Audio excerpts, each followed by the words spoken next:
नमस्कार दोस्तों, मैं Bharat Shah bright in corner Uttarakhand Almora से। मैं आज आपको बतलाता हूँ अकेले हिमालय में ट्रैक करना कितना सुरक्षित है, जो हर उस आदमी को जानना चाहिए जो हिमालय से प्यार करता हो और वहाँ ट्रैकिंग करने की इच्छा करता हो या ट्रैकिंग करने के लिए जाता हो। ट्रैकिंग पहली बात तो दो तरह की होती है। एक एक हाइकिंग होती है, जो जिस जगह आप रुकते हैं वहाँ के नज़दीक की पहाड़ियों पर, और जो ट्रैकिंग होती है वो 2 दिन की भी हो सकती है, 4 दिन की भी हो सकती है, 15 दिन की भी हो सकती है। उसमें आपको रात को रहने की व्यवस्था करनी होती है और कठिन रास्तों से, कठिन मौसम से और हर तरह से अपने आप को तैयार करना पड़ता है। तो हिमालय में अकेले ट्रैक करना रोमांचक भी है और ख़तरनाक भी, लेकिन आपकी अगर तैयारी सही हो तो यह आपके जीवन का सबसे अद्भुत अनुभव बन सकता है। आज मैं बताऊंगा कि अकेले हिमालय में ट्रैक करते समय किन किन बातों का ध्यान रखना ज़रूरी है। सबसे पहली ज़रूरत है जगह की सही जानकारी होनी चाहिए। किसी भी ट्रैक में जाने से पहले जहां आप जा रहे हैं उसके बारे में आपकी स्टडी होनी चाहिए।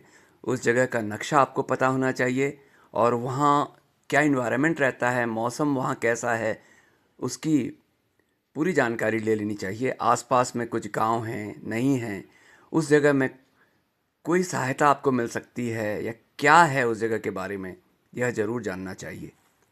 क्योंकि अगर आप बड़े ग्लेशियर जैसे पिंडारी या मिलम ग्लेशियर या कोई ऐसी रिमोट जगह में जा रहे हों तो उस रूट को समझना बहुत ज़रूरी है। दूसरी ज़रूरी बात है उस लोकेशन की जहां आप जा रहे हैं वहां से मेन सड़क की दूरी कितनी है, क्योंकि अगर कोई इमरजेंसी आ गई तो आपको यह पता होना चाहिए कि नज़दीक सड़क में आप किस तरह से पहुंच पाएंगे और वहां तक पहुंचने में कितना समय लगेगा। और यह भी ज़्यादा महत्वपूर्ण है कि आपका जो मोबाइल नेटवर्क है वो वहाँ मिलता है या नहीं, क्योंकि कई बार उत्तराखंड के पहाड़ों में कुछ और कनेक्शन काम नहीं करते, तो अधिकतर बीएसएनएल करता है और कुछ पहाड़ों में तो वो मिलता भी नहीं है। तो इसलिए यह भी पता होना चाहिए कि कहाँ पे आपको कनेक्शन मिल सकता है और कहाँ नहीं मिलता, ताकि आप सूचित कर सकें कि मैं इतने दिन तक आउट ऑफ नेटवर्क कवरेज में रहूँगा। और अकेले ट्रैक करने में यह भी ज़रूरी है कि रास्ते में कोई ढाबा है या नहीं है, पानी के स्रोत हैं या कितना पानी आपको अपने साथ लेके जाना है, क्योंकि कई जगह ऐसा होता है आप ट्रैक करके वहाँ पहुँचते हैं लेकिन वहाँ पानी नहीं होता। तो आपको पानी के स्रोत के बारे में जानकारी होनी बहुत ज़्यादा ज़रूरी है। एक महत्वपूर्ण बात है कि जंगलों में कई जंगली जानवर रहते हैं, जैसे लेपर्ड है, भालू है, जंगली सूअर हैं। लेकिन सच ये है कि ये ज़्यादा जानवर इंसानों से दूर ही रहते हैं। फिर भी मैं रिकमेंड नहीं करूँगा कि आपको रात में अकेले जंगल में चलना चाहिए। कोशिश करें कि आप शाम को ठीक 4 बजे तक अंधेरे से पहले अपनी उस जगह पर पहुंच जाएं जहां पे आपको कैंप लगाना है। इसके साथ ही आपके पास मजबूत स्टिक होनी चाहिए, तेज़ टॉर्च होनी चाहिए, हेडलैम्प होना चाहिए, सीटी होनी चाहिए और छोटा सा फर्स्ट एड किट होना चाहिए।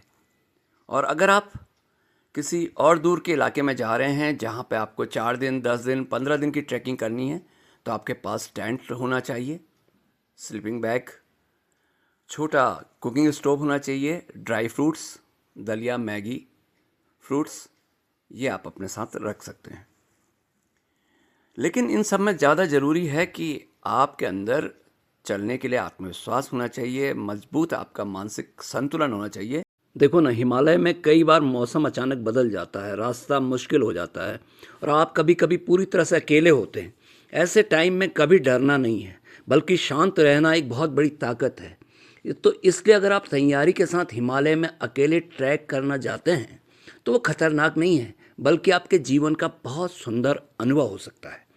तो दोस्तों, यदि आपको हिमालय की ऐसी एडवेंचर यात्राएं पसंद हैं तो देखते रहिए भरत शाह व्लॉग, क्योंकि अभी हिमालय की कई अद्भुत यात्राएं बाकी हैं